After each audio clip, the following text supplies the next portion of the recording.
This is Tokens. I'm Lee C. Camp. I get to do my professor of ethics thing, especially today. Especially delighted about this episode, getting to talk moral philosophy and virtue ethics, and to talk about it in a way such that you may wonder why you did not get more instruction on this a long time ago. Aristotle's whole worldview, his whole philosophy starts, he says, from a sense of wonder and curiosity at the world. That's Edith Hall, professor at King's College in London, world-renowned classicist, and author of a delightful book entitled Aristotle's Way: How Ancient Wisdom Can Change Your Life. Today, a wonderful conversation with Edith about the ways in which a modern construal of Aristotelian philosophy and virtue ethics just might help us to be healthier and whole people, and, dare I say, even happier. By happiness, he doesn't mean exactly the way that it's understood. We discuss the very practical ways moral philosophy can change your life, why desire and emotions are not bad, and the ways the far right and far left are quite similar, and what both could learn from virtue traditions. All this coming right up.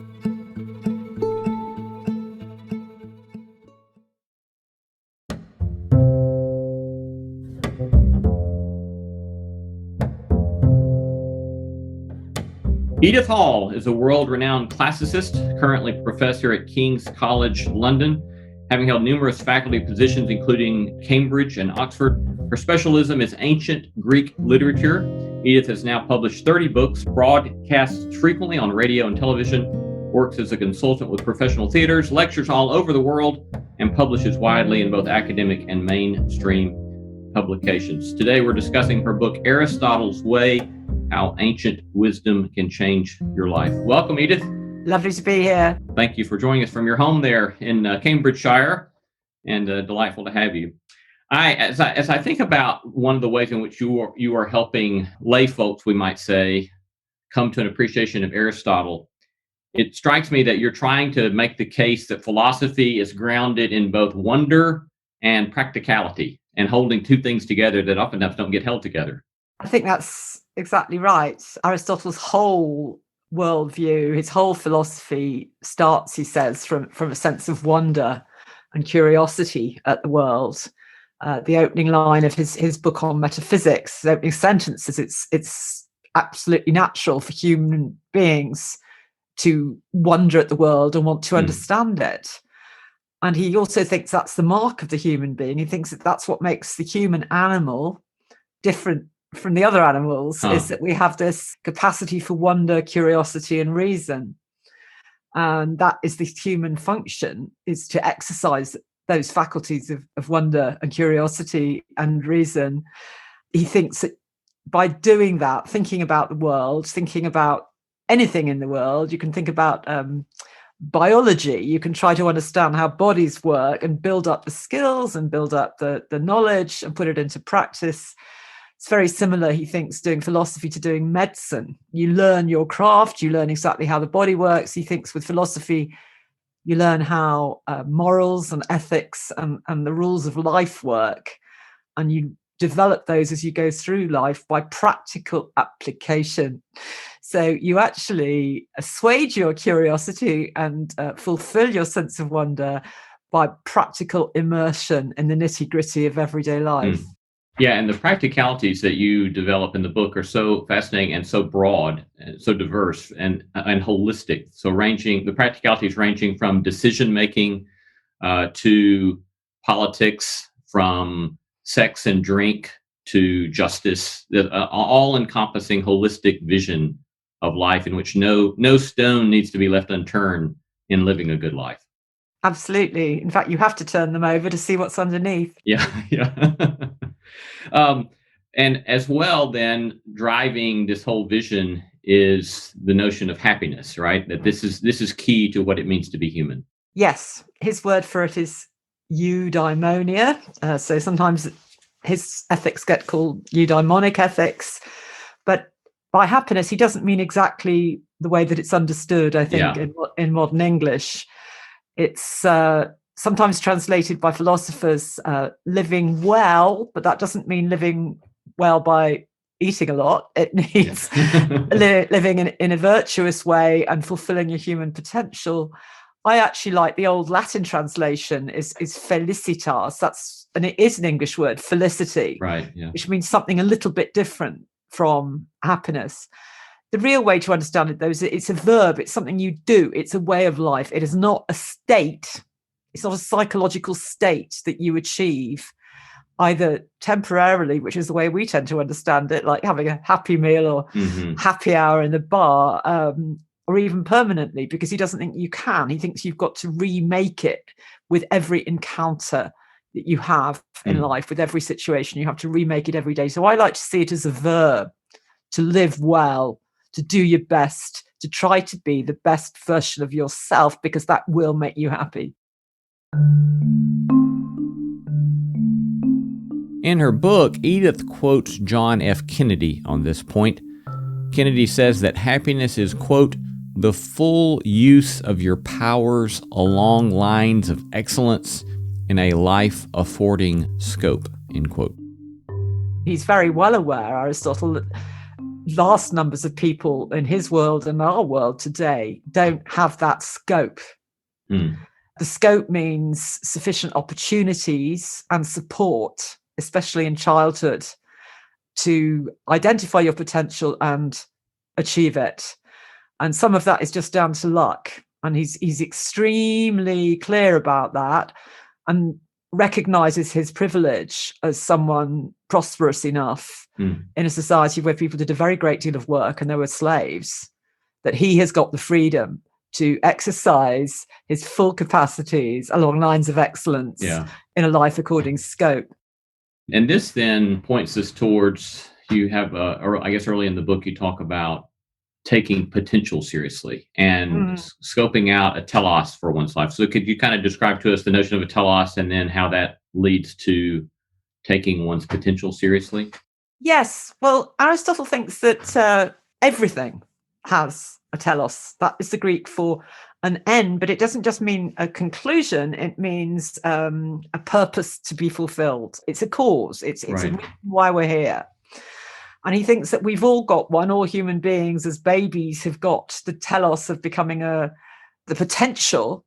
That's dunamis in Greek, our word dynamite, actually. Yeah. But you have the potential, if you're a little tiny baby, to become a fully functioning, fully educated, fully healthy, fully socially integrated adult Homo sapiens. We all do.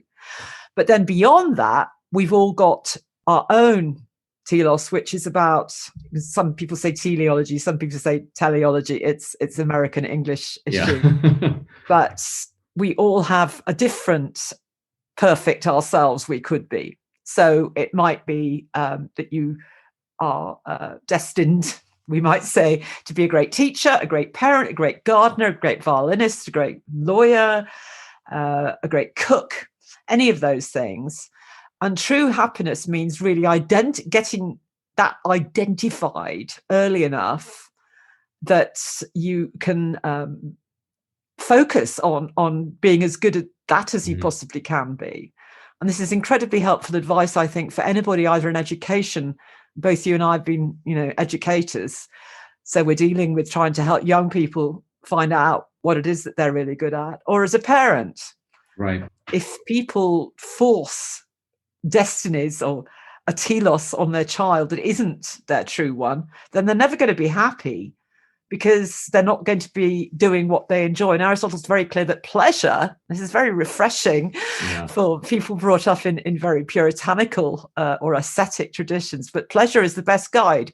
He would say, look at a child, see what they enjoy, and from that, try to infer or deduce how they could actually monetize it.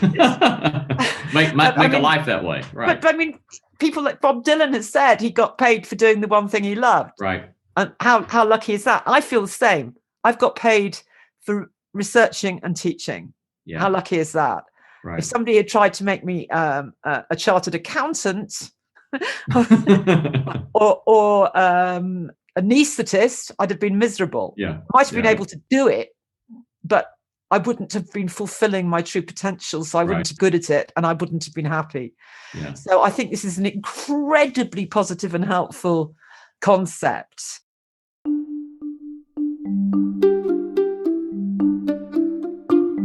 And it's very sort of egalitarian, all embracing, because he really does believe everybody's got something that they're good at.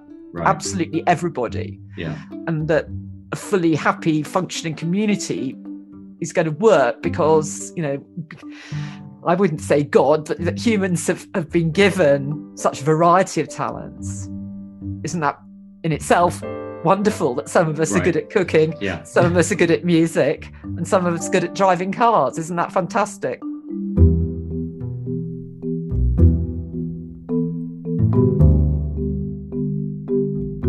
Yeah, and as the son of an accountant myself,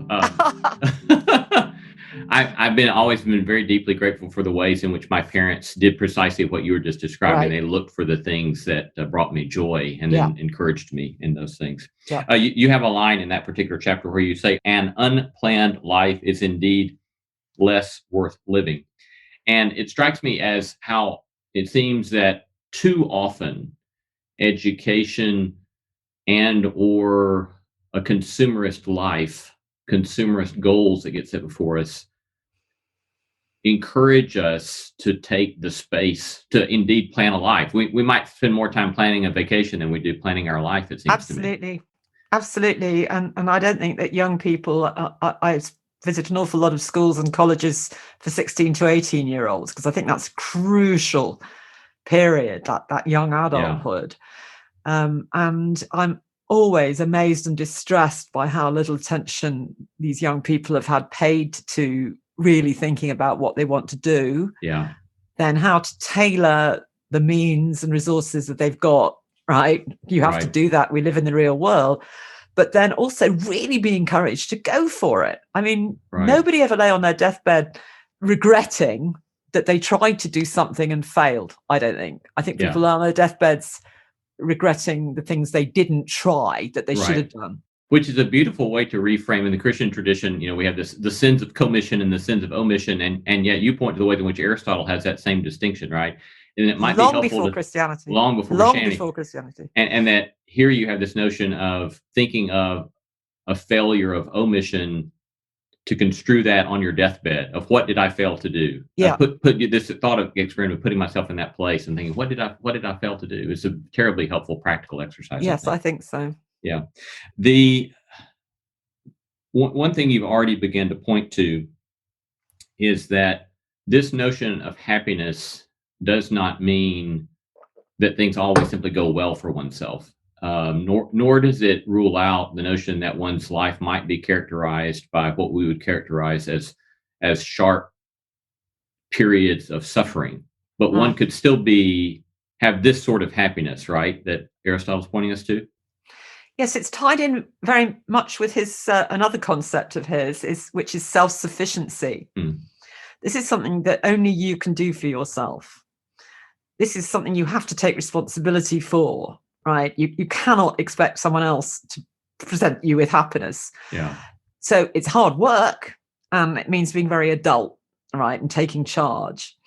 But that it has the upside that nobody can actually take it away from you.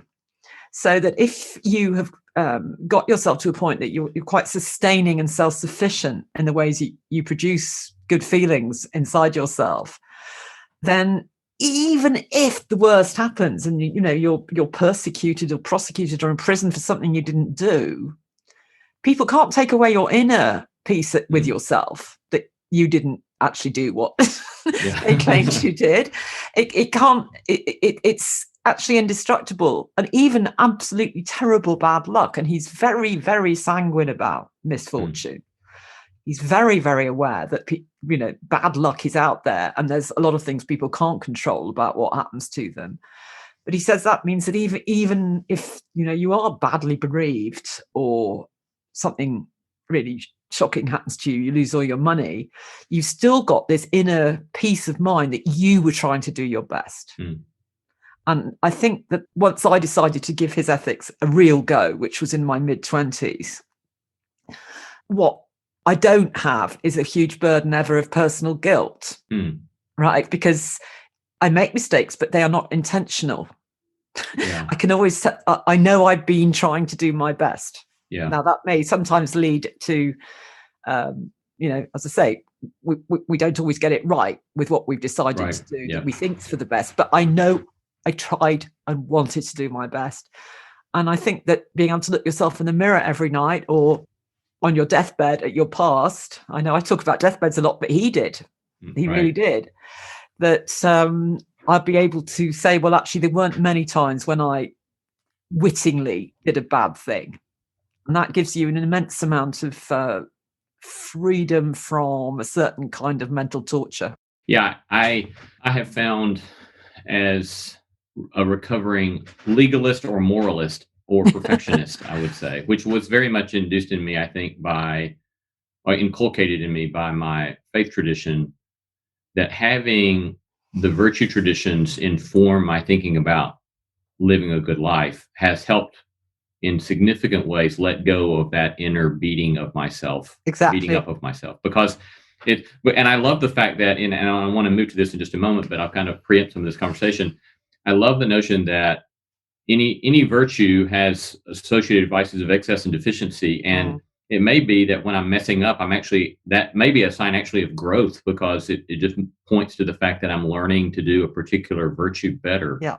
And it allows this great space of learning rather than this legalistic beating of oneself up. Yeah, there's no real place for self-flagellation in virtue ethics, because once you're committed to trying to do your best, then you can be much more at ease with yourself. Self-hatred, he thinks, is completely pointless. Yeah. Why would you dislike yourself? And it's also huge relief. Well, we can go on to talk about this, but it's not just virtues, it's also just instincts and passions and emotions. So the sort of Christian and Platonic model, I mean, his teacher was Plato, but that you've got all these undesirable bodily urges and instincts, he thinks is just a nonsense. He thinks because we're animals, they're a guide to the good. Instincts, he sees hunger makes an animal go out and find good nutrition. Sex drive makes an animal go out and reproduce itself to keep the species going. Right, exactly. How can they be inherently bad? Right. Yeah. Yeah. Great relief to me when I was 20 years old. Indeed. But so before we go to that, let me point to one more thing that relates to this notion of potentiality and planning one's life, and that's this notion of magnanimity. Yeah. And I love teaching my students about magnanimity, because this picture of I'm going to try to take every aspect, again, going back to the holistic piece, right? I'm going to try to take everything about my life seriously, not in taking myself overly seriously, but seriously, it's like, this is a space of gift, and this is a space of wonder in which the whole of my life now can unfold before me as a way of every facet of my life continuing to be open to the possibility of growth, the possibility of joy, the possibility of learning something new in every facet of my life. Yeah, exactly. Give us a little primer here then on virtues as a mean between two associated vices. So Aristotle thinks that the way that you'll get to feel much happier and be a more fulfilled person is to turn to the best possible version of yourself. All right.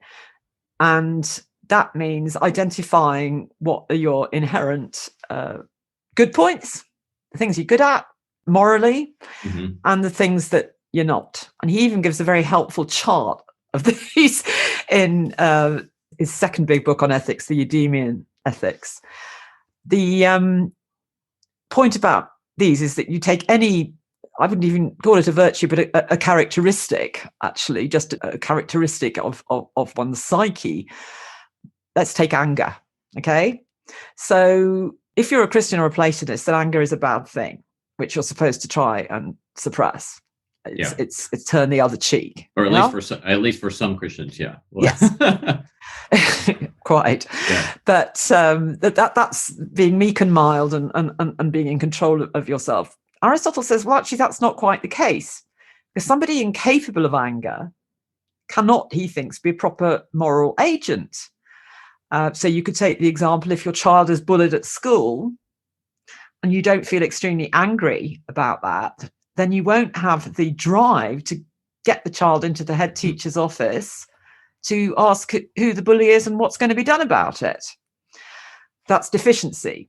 On the other hand, if you have too much anger, then you're going to be angry. You've got anger management problems. You're going to be angry completely inappropriately with people who don't deserve it, in the wrong situation at the wrong time. And we all know people like that as well. Right. So he says there's something between moral apathy, right, and not caring less about bad things being done to you or your dependents, and excessive anger. So there is an appropriate amount of anger, which will, if properly channeled, make you go and do the right thing. And I always sort of have people like Martin Luther King in my mind about that. Very well channeled anger. Right. If he had not been angry about the situation of African Americans, he would have been, in Aristotle's eye, deficient, morally deficient, and not a proper moral agent. Right. Now, as somebody with very strong emotions, I was a very passionate child. I said, I'm a passionate person. This proved so much more helpful than just being told to repress it. Right. Yeah. It was to think very hard whenever I felt anger about whether it was actually justified, appropriate, and what I could do with it constructively.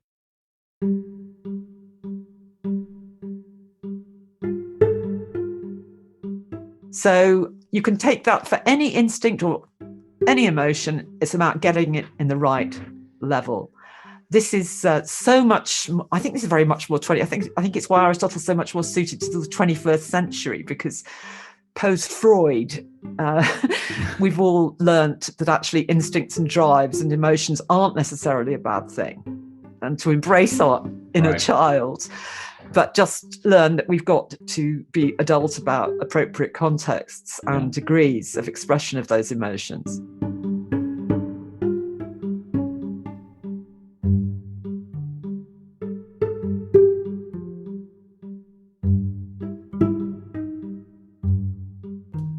The first time I reading the Nicomachean Ethics, and I read Aristotle saying that the virtuous person will be angry in the right way for the right length of time with the right intensity with regard to the right thing. I think the first time I read that, I had a sort of immaturity, and I thought, well, thanks, that's very helpful. But then the more I've reflected on it, I thought, this is brilliant, right? Yeah. And it gives this sort of multifaceted prudential response to the situation. That requires a lot of discernment about what this anger, how it might be helpful to us. So you've got this little chart in the Demon Ethics, which I do reproduce in the book. It's really quite simple. It's like taking a questionnaire on yourself. You've got to answer it honestly, though. Yeah. But you've got to figure out which ones you're already actually quite good at. Mm-hmm. So I've never had a problem with feeling empathy, for example. But I was very aware that I had a huge problem with being vengeful. Okay. And again, he thinks that you need a certain amount of capacity for desire for revenge. He says, again, you're not a correct moral agent. I mean, if somebody smashes into your kid because they're a drunk driver, then you need the desire for revenge to get you into court, to get them financial support, so that they can have wheelchairs and properly adjusted cars for the rest of their life. Yeah. Right? You need to feel... It's grounded in justice. Yeah. But I had... My life was dominated till I started working on this one by desire to get at people for quite minor snubs and insults and so on. So I did my own sort of thing on what I was good at. It also helped me identify my skills. I mean, modesty is a particularly interesting one, because especially, I don't know if it's quite the same in American culture, but in British culture, especially for women, any kind of self-congratulation or just self-awareness of what your skills are, you are never, ever allowed to say it. You have got to denigrate yourself. Okay. And he says this is just pointless. Okay. There's a mean between false modesty, which doesn't get anybody anywhere. I mean, if we were on a desert island and people were to say, is anybody here a good cook? it wouldn't be very helpful if I didn't say, yes, I am. Do you see what I mean? Yes, I mean, exactly, I would say, right. I'll take it, I'll do the kitchen. Yeah. Of course, I don't want to say, yes, I'm the best ever cook the world has ever seen, because Yeah. that's nonsense. Right. But saying, no, I'm not a good cook when I am, right. But in fact, I do find in British culture, even and professionally, the ban on especially women being clear about their, just clear about what they're good at. So this helped me realize that actually I was a very good communicator, right? And had a good analytical brain. So those are the two things I'm good at. Then there are all the things I'm terribly bad at, like being chaotic, quick to vindictiveness. He's very interesting on money, because my reaction to having had an incredibly financially mean father was to be profligate with money. I mean, really profligate. Give it away to anybody, get into debt, just telling myself it didn't matter. But of course it matters, especially when you've got defendants. So the mean between meanness and stinginess on one side and profligacy is just financial responsibility.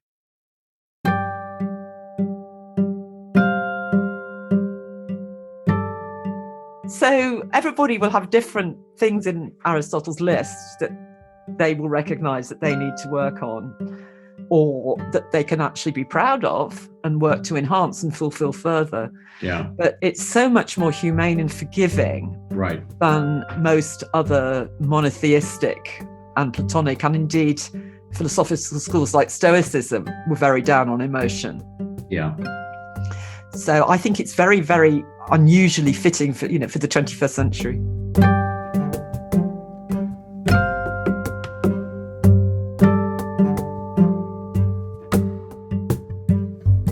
Two things kind of come to mind here. One, I would like to mention briefly that, like going back, for example, to turn the other cheek, that is in the common Christian and non-Christian imagination, a sort of invitation to passivity. But these days, there's a lot of research that's been done in framing things like the Sermon on the Mount in terms of virtue ethics. And it's fascinating scholarship. So, for example, one of the things that some suggest is going on with Jesus in, for example, Turn the Other Cheek, is that he's providing a kind of virtuous practice that is actually a mean between fight or flight. And that in its context, Turn the Other Cheek had this powerful culture, because of the cultural cues and the cultural particularities. It was a way in which someone of a lower class could respond to an insult from someone from the upper class in a way that turned the tables upside down and made a new possibility occur in that context. That is really interesting. I'd never heard that. Yeah, it's remarkable sorts of material. Walter Wink is one of the scholars that popularized that. That is good. And of course, I was always struck as a child by the one serious fit of anger in the New Testament from Jesus of Nazareth, when he overturned the tables of the money changers. There is one occasion on which he did get notably angry, and that sort of puzzled me. Or even the Apostle Paul will say, be angry, but don't sin, right? It's that the point is not to not be angry. It's not to let it fall into something that will cause damage or harm. And in that kind of phrase, I hear an Aristotelian sort of framing of that. Yes. So, the other thing that reminds me is going back to your conversation about pleasures, again, raised as a teetotaler, for example, in Southern Protestant culture, I find his conversation of temperance so terribly helpful, and to realize that it could be that abstinence is actually a vice, where and indulgence, obviously, when it overtakes oneself, is a vice. But instead, you're wanting to try to find the ways in which, as you said, pleasure is not the problem. It's the rightful enjoyment of the pleasure, or the rightful ordering of the pleasure, which I think is a very liberating sort of insight. Well, he is ancient Greek, and the idea that wine was not life-enhancing at the right amount, at the right time, with the right people, would have been an absolute nonsense to any ancient Greek. They simply couldn't understand it. They had hugely ritualized, constructive drinking. The whole point about the symposium, which is where a lot of philosophy is done, is that you never drank more than anybody else, and it was served, in measured proportions, at quite big distances, and mixed with water and all that kind of thing.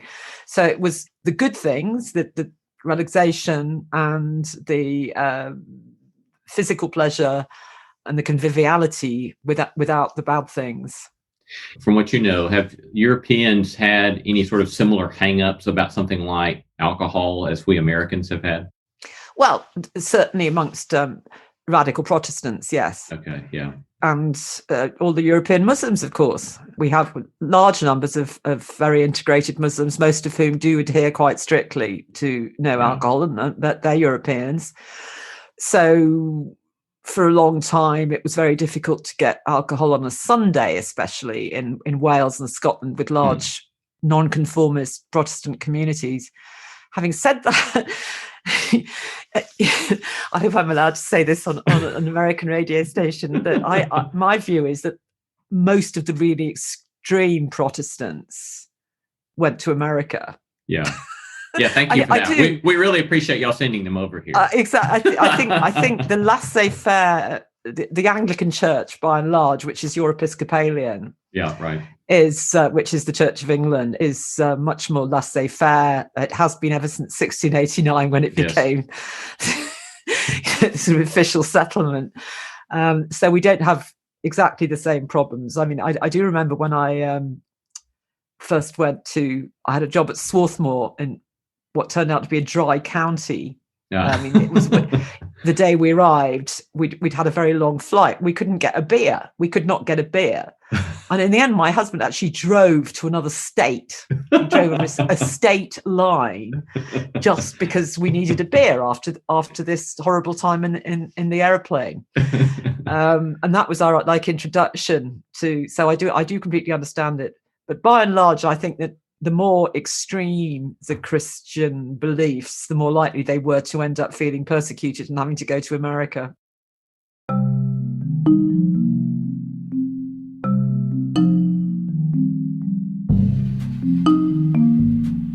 You're listening to Tokens, Public Theology, Human Flourishing, and the Good Life. We are most grateful to have you joining us. If you've not yet done so, subscribe today to the Tokens podcast on Apple, Spotify, Stitcher, CastBox, or wherever you get your favorite podcasts. We do love hearing from you and are always pleased to hear some of the things you'd like to hear more about. You can email us at podcast@tokenshow.com. 2 shout-outs today to Rabbi Jessica Schimberg and Mr. Jay Derting for their particularly gracious and kind emails. Thank you for taking the time to write in and share with us. And a 3rd shout out to Linda Brown, who wrote in last year to ask more about virtue traditions. Linda, this episode hopefully helps address your interest in a primer in virtue traditions. In addition to Edith's book, I'd also suggest Joseph Pieper's The Cardinal Virtues, Julia Annis's Intelligent Virtue, or Alistair McIntyre's After Virtue. Also, remember you can sign up for our email list or find out how to join us for a live event, all at tokensshow.com. This is our interview with Professor Edith Hall on her book entitled Aristotle's Way, How Ancient Wisdom Can Change Your Life. Part 2 in just a moment.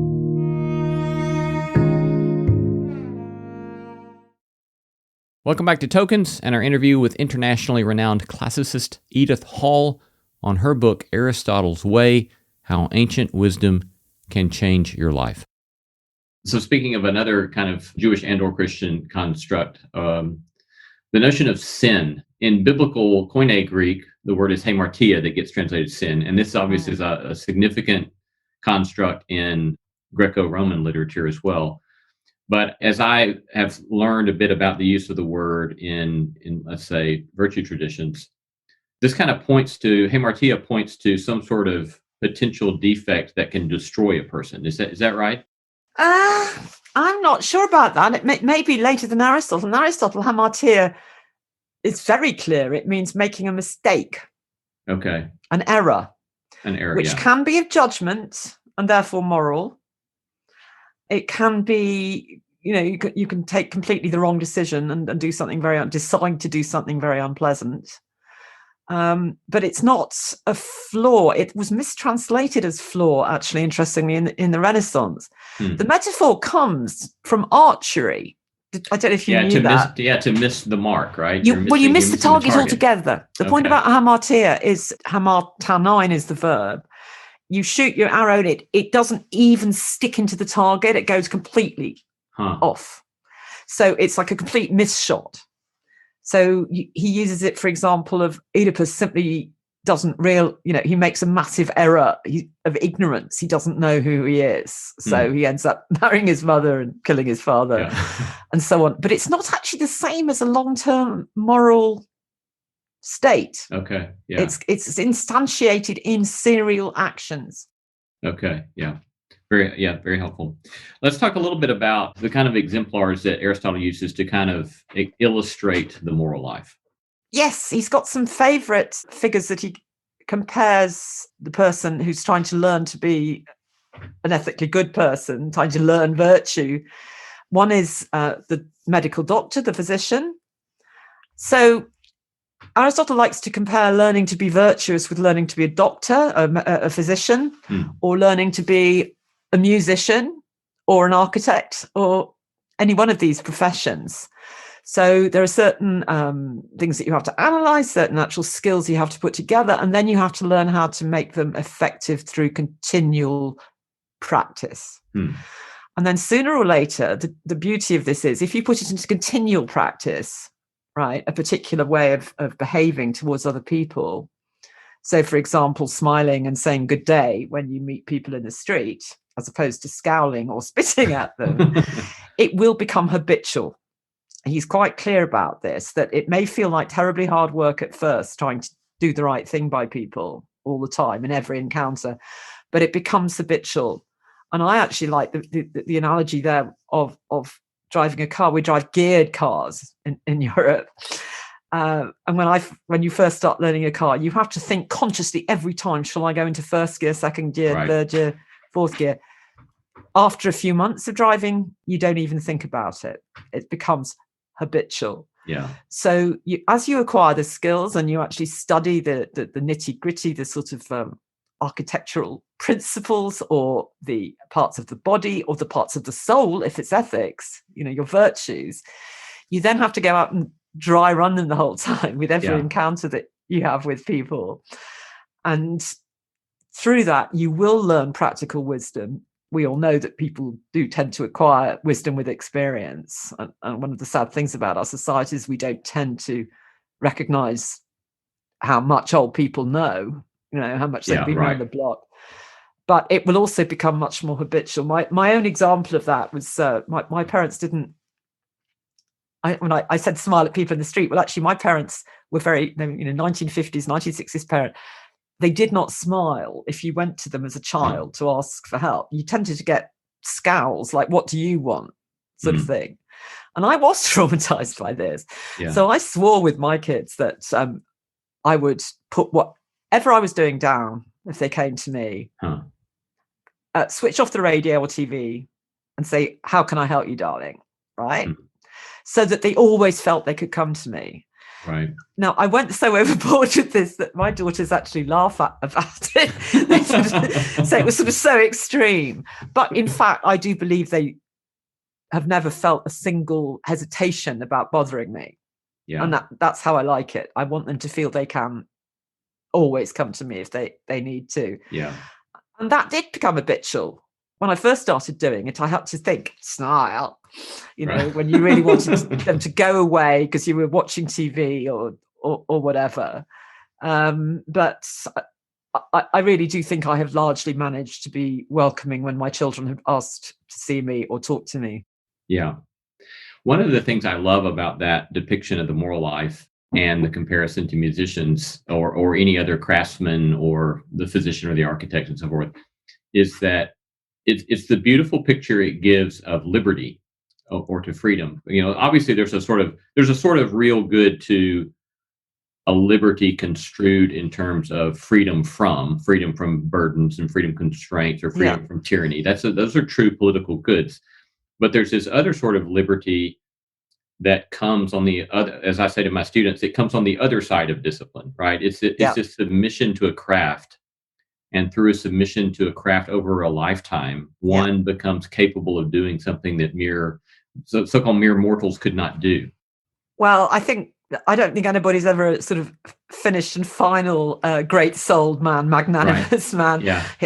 I think that we'd be in trouble if you decided that you were finished. Yeah, it's always in progress, right? a finally virtuous product, But I think that, it is a discipline. It takes a serious decision. And at first, it takes a very great deal of time. I mean, taking a decision well, any decision well, takes time. And we don't take enough time to do it. We don't. That's why I think I tie this up with them being the peripatetics, the walking ones. I do think walking is incredibly, taking the dog for a walk is incredibly good time to think, put your phone down and think through difficult decisions. Yeah. So it is very much like learning any other craft. And he says that the Greek word for that is techne. It's where we get technical from. It's a techne. Virtue is a techne like any other. And the trouble, I think, quite often is the very word virtue can put people off. Right. When I'm talking to Americans, I tend to say, just do the right thing. It's like, just be a decent person, we would say in English, do the right thing in American. We all tend to know what the right thing is to do in circumstances. He does believe in sort of intuition. Yeah. The intuitive good. But very often we haven't been equipped with the ability to put that into practice. And that takes time and a very great deal of effort and often self-sacrifice. Yeah. How do you frame that up in terms of the notion of authority, as opposed, for example, to someone like Immanuel Kant, who sees the kind of the epitome of the moral life as autonomy, freedom from external authority? It seems like with Aristotle, you have this notion there can be unhelpful authority, tyrannical authority, or there can be helpful, needful authority to help one grow in the moral life. Is that a fair characterization? I think so, though I don't get the impression from reading him that he particularly liked being under anybody's thumb himself. Yeah. He didn't get to be fully free to do what he wanted to do with his life till he was 49. I mean, his own life is really interesting because he was, first of all, I think the 20 years under Plato, that was good authority, and he learned so much. Between 17 and 37, he was Plato's student at the academy and blossomed and developed all his ideas in dialogue with Plato, even though he eventually rejected a lot of them. Right. Yeah. But so then he had to go off. He was summoned to this horrible court of Philip the Great of Macedon, which was murder, assassination, poisoning, treachery, adultery on a daily basis.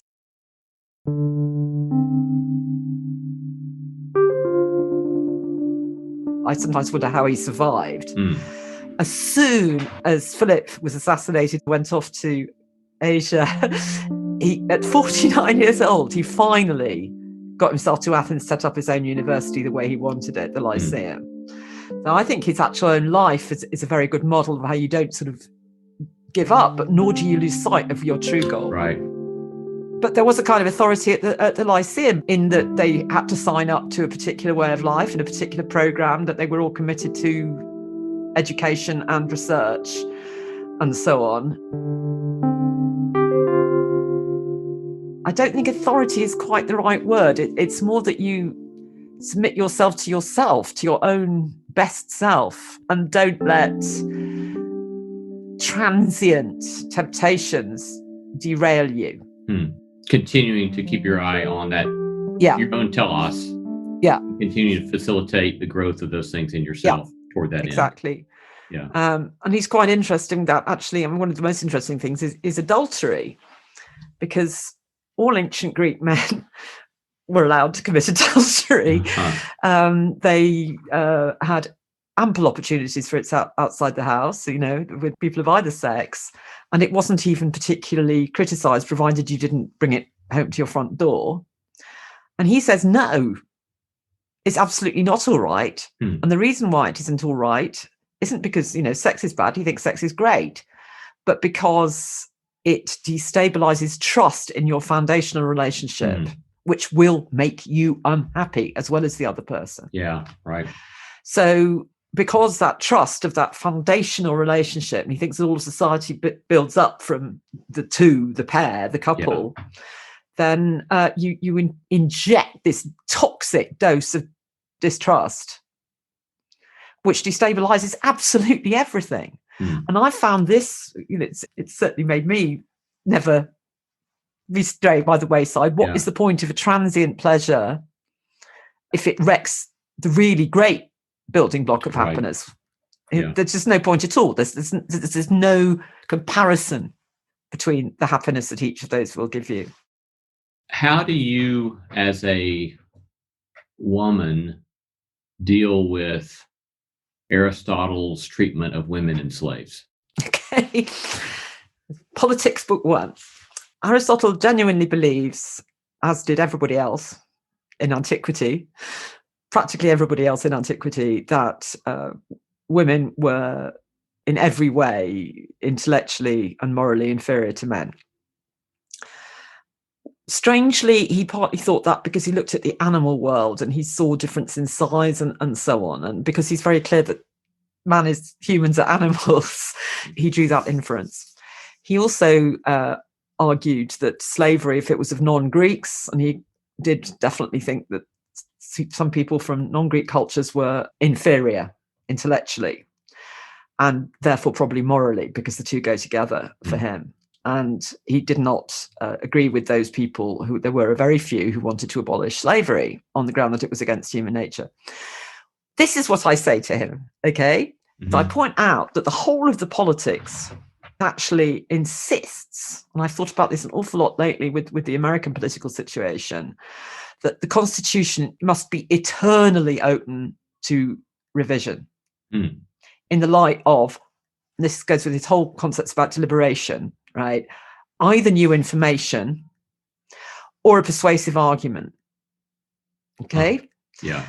Or a new experience. You must constantly revise. And he says it's because no lawmaker can ever conceivably anticipate all possible occurrences that may arise. He cannot do it, right? So you cannot create a constitution that won't need adjustment.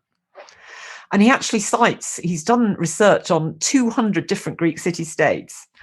And he cites a city where, he says, in the old days, we used to carry arms in public life, right? We used to arm ourselves to go to the assembly. We civilized Greeks have given all that up. We wouldn't dream of having a city-state where ordinary people were armed in the street. I always want to say that to the NRA, actually. And the other one is, we used to have a society where we bought our wives just for money, like cattle. And he says, we've given all of that up. Those are the two things he cites. So I would simply show him all the very great evidence that we've now accumulated that there's no such thing as racial differentiation in intelligence or gendered differentiation. I would not only show him all the data, but I would also argue, because I'd been educated in a way that ancient Greek women were, most persuasively, using his own terms. And I would then point to the passages, which are very many in the politics, where he is insistent that you must always be open to revising your constitution. Right. Yeah. Does that answer your question? It does indeed. Yes. Very helpfully. I come to the virtue traditions through theological studies, and come to virtue tradition through studying among the Catholics and reading Aquinas and Alistair MacIntyre, who points me to Aristotle and the virtue traditions and so forth. All of a sudden, I find in that these terribly helpful correctives to so-called right-wing or so-called conservative moralisms, perfectionism, religious legalisms, and so forth. Fundamentalism and so forth, yes.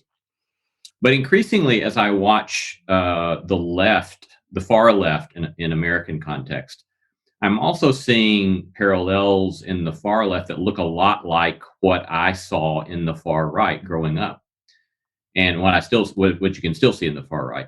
And it seems to me that both the far right legalist types and the far left legalist or shaming types could learn a great deal from the virtue tradition. So what's your thoughts on that? I couldn't agree with you more. I think the biggest danger is taking any tenet whatsoever, whatever it is, left wing, right wing, as undiscussable. I find this incredibly frightening. Encroachments on freedom of speech are being made all the time at the moment, what is or is not permissible to say. Now, we have to have a huge discussion, because I don't believe in offence for the sake of it. I think if one can avoid offending somebody else's sensibilities, one should do so, but not at the cost of losing my right to express my opinion. Now, that's a difficult thing, but Aristotle would certainly defend the need to examine all received opinions at all time. I mean, he calls them those. You start from them. He says you start from them. They're called the endoxa. You actually, if you've got a question of should we carry guns? All right. You're going to start by listing all the views, justifications, defenses, apologies, and arguments against that have ever been made. Right. You've got to start from somewhere. You don't start by trying to pluck a new absolute out of the sky. You work it from those to your own sensible position in the society that you're in. Okay.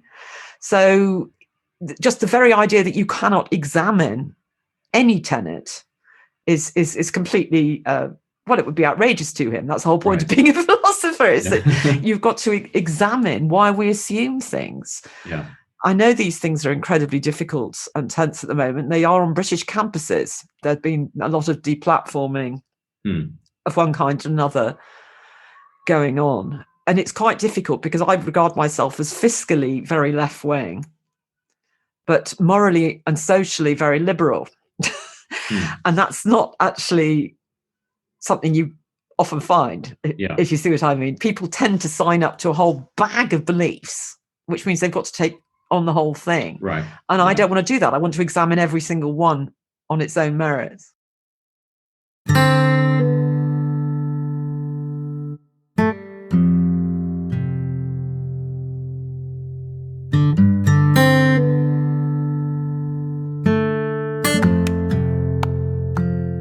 Do you have hope that this sort of approach can continue to make a contribution socially right now? And what might it look like for that to happen, given the real threats of deplatforming, to use your language you just used? I think what we need is, what I would like to see is absolutely everybody in the world getting trained in moral philosophy in their teens. Secular moral philosophy.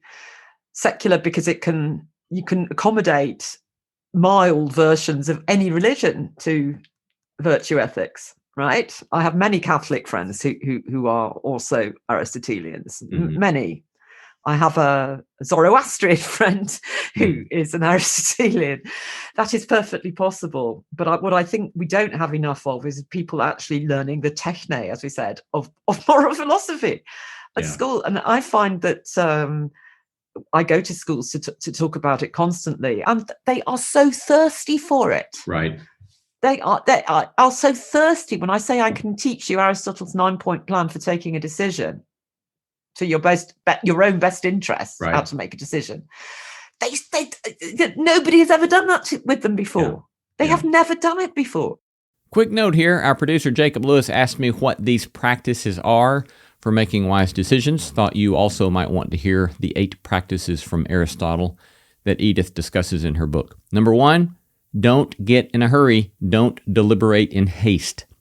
2, verify the facts. 3, consult and listen to an expert advisor, a person who knows more about the matter than you and who doesn't have an agenda in the matter. Number 4, consider the perspective of all parties to the decision. 5, examine all precedents, both personally and historically. 6, calibrate the likelihood of different outcomes and prepare for all outcomes you think are possible. 7, take luck and random possibilities for good or ill into account. Number 8, don't deliberate drunk. Back now to more reasons students should learn Aristotle. I tell them how to write your CV to be as persuasive as possible, which Aristotle tells you in the Rhetoric, which is just by studying human nature, you will be able to write a better CV without telling any lies, right? Yeah. And they are so thirsty for it. And I think we're depriving them of it. And if everybody in the world could sign up to the same sort of secular system, I think we would make very quick advances. Yeah. I will say that, in my context where I do teach theological ethics. You do? Yeah. I have this one particular class for undergrads that I've just started experimenting with in the last couple of years. And we do this class in which we look at the overlap between Aquinas's moral theology, we look at Aristotelian moral philosophy, and we look at positive psychology. Right. We look at the overlap of those three and these very practical ways to live life. Yeah. And students as you said, they just drink it up. It's like, finally, I've got something here by which to construe what it looks like to live a good life. And exactly. And I think it is a bit different. I think people are more religious. A large proportion of the population in the USA has a faith than is the case in Britain, where I think more than half of people say they don't believe in any form of God. But young people are not trained in how to behave in any coherent way anymore, certainly since the 1960s. And I think that's just totally irresponsible of adults, is that they're not helping kids learn the technique of right action. Yeah. And the wake of pain and suffering, unnecessary pain and suffering that comes in the wake of that. So, well, we've been talking to Edith Hall on her new book, relatively new book, Aristotle's Way, How Ancient Wisdom Can Change Your Life. Thank you so much, Professor Hall. We're very grateful for your time today. I've enjoyed it very much indeed. Thank you.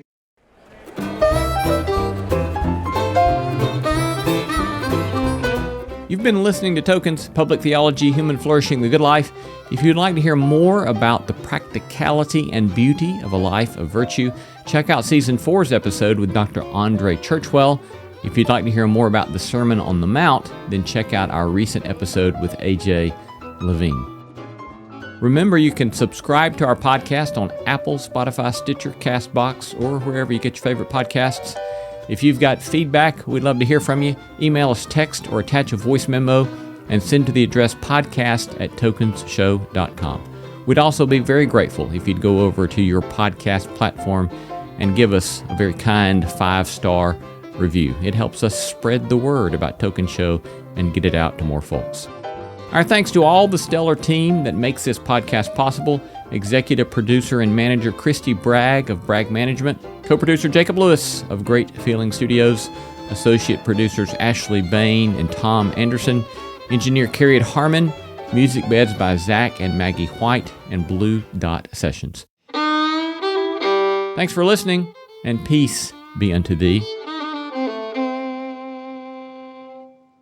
The Tokens Podcast is a production of Tokens Media, LLC, and Great Feeling Studios.